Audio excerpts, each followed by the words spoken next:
Salut tout le monde, c'est BitGate et bienvenue sur cette série de tutoriels où je vais vous apprendre comment animer grâce au JavaScript. Le premier tutoriel de cette série c'est intitulé le DOM HTML parce que j'ai trouvé que c'est un élément vraiment important si vous voulez vraiment savoir comment animer grâce au JavaScript, si vous voulez vraiment comprendre qu'est-ce qui se passe. Le DOM HTML n'intervient pas seulement lors des animations mais aussi lors des prises en entrée, lors des algorithmes complexes et lors de beaucoup d'autres choses. Pour faire savoir ce que j'entends, c'est que chaque élément HTML peut être modélisé en JavaScript par une variable et c'est grâce au DOM HTML qu'on réussit à le récupérer. Tout de suite, nous allons donc créer un paragraphe. Qu'on va récupérer en JavaScript sous forme de variable et puis afficher le contenu. Allons-y. Nous créons le paragraphe dans le HTML à partir de la balise P.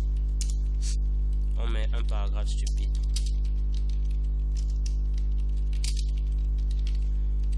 Attention, il faut toujours identifier le paragraphe pour pouvoir le récupérer plus tard dans le JavaScript.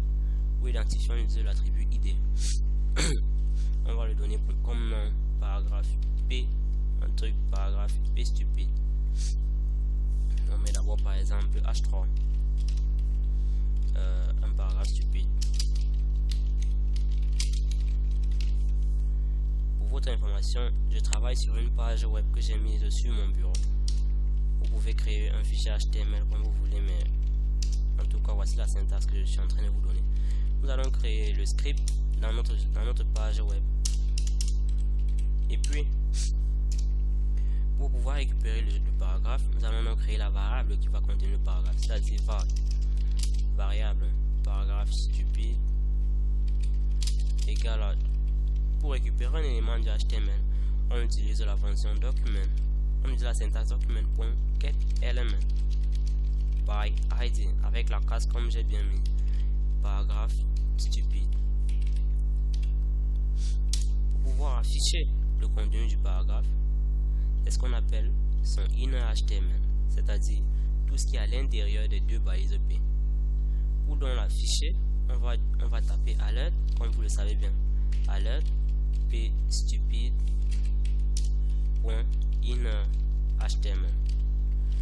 Je sauvegarde mon fichier et puis je vais tester. Je vous ai bien dit que c'est sur le bureau. Ce fichier s'appelle tuto0.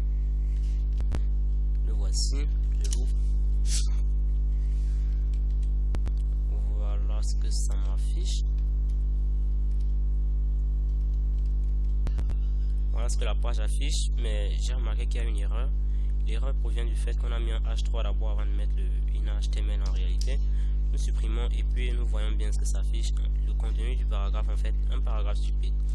Nous pouvons également modifier le contenu de ce paragraphe en affectant le contenu du paragraphe à une autre valeur. Par exemple, pstupide.innerHTML, c'est-à-dire son contenu, égale à un autre contenu. Attention, le inner HTML c'est une chaîne de caractères. Et là, ça change le contenu, ça met un autre contenu.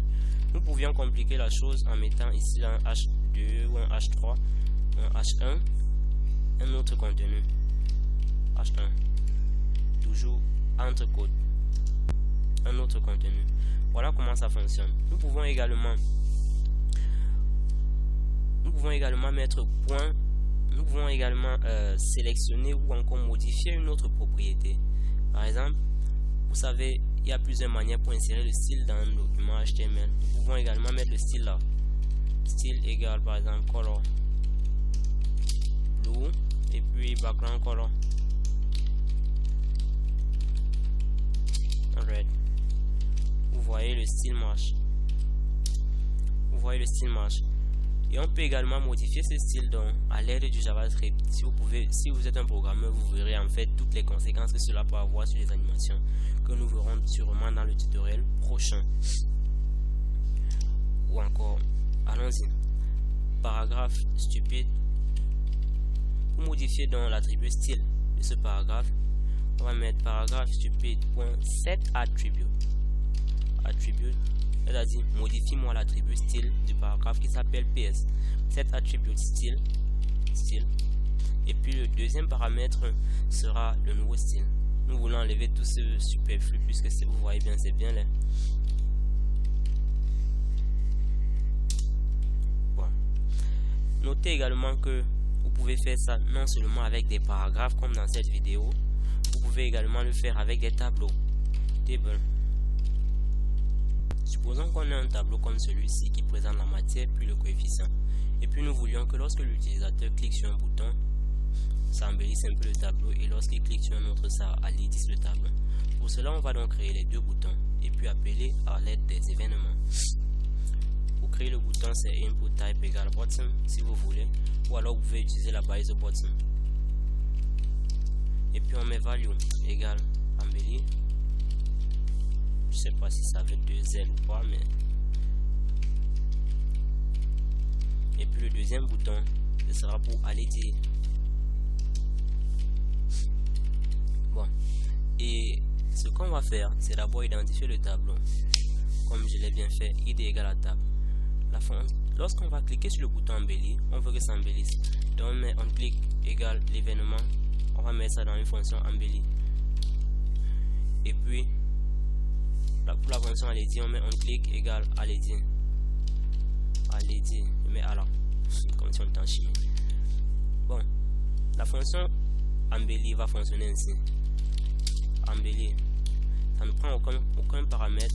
Ça commence par récupérer le tableau. Va tableau égale document.get element by id tab. Pour embellir un tableau, on peut par exemple commencer par mettre des bordures. Tab.set attribute border. On met une bordure. On met tab.set attribute. On ajoute par exemple, on pouvait tout faire ça avec le CSS, hein, ou encore set attribute CSS, et puis on met tout ça là-dedans. On met par exemple le cell spacing, l'espacement entre les cellules. On met ça à 0 pixels. Et puis la marge intérieure,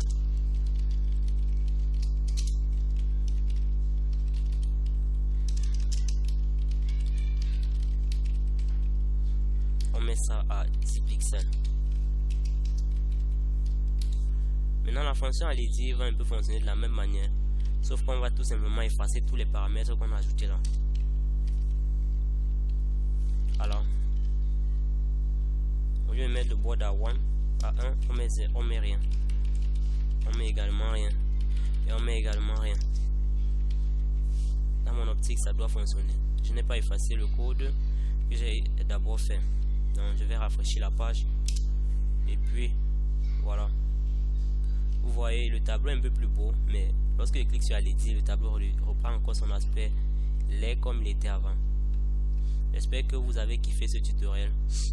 Si vous avez des problèmes, vous pouvez mettre en commentaire, et merci.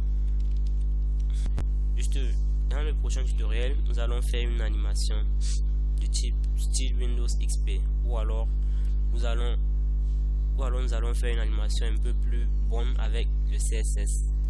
Bon, je vous souhaite un bon week-end. Ce tutoriel par ailleurs ce sera la semaine prochaine. Je vous souhaite un bon week-end.